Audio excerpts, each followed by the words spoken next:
Hello everyone, my name is Chantal Chaaban and I'm a recent graduate from San Diego State University and I got my bachelor's degree in psychology. Today I'm going to be talking to you about screen time and kids with special needs. So growing fear amongst all parents nowadays is that their kids are going to get too addicted to technology.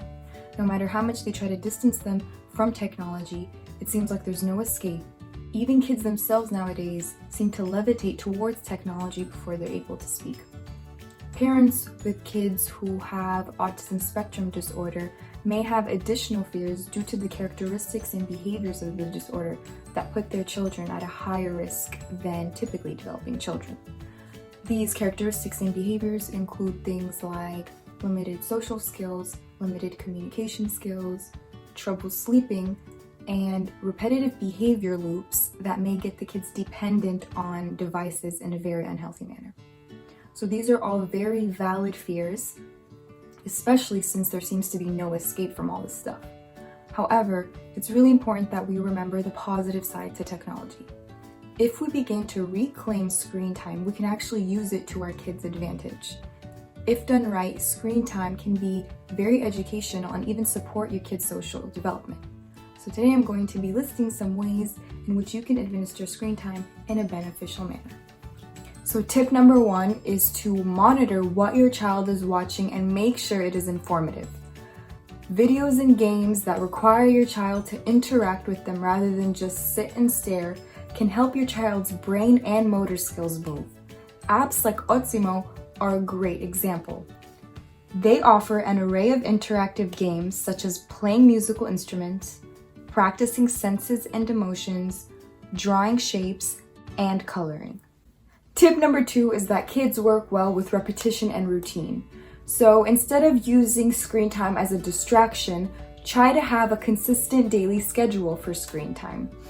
Try to administer screen time when social interaction is low throughout the day.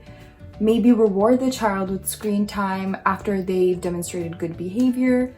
And just make sure screen time isn't administered before bed, as that can be too stimulating and disrupt their sleep pattern. Apps like Autism have features that make it easy to track the average daily screen time. The recommended amount is usually about 8 to 30 minutes a day. So tip number 3 is to discuss the videos or games that your child is interacting with. Some would even advise to sit down and watch it with them. That way you can answer the questions that are being posed with them, or pose your own questions, or just encourage them to keep focusing and keep going. Another reason to sit down and watch with them is that in case there's any inappropriate content that pops up or any ads, you're there to clarify any confusions that the child has. Another important thing is that throughout the day, remember to repeat any of the songs or facts that the child learned.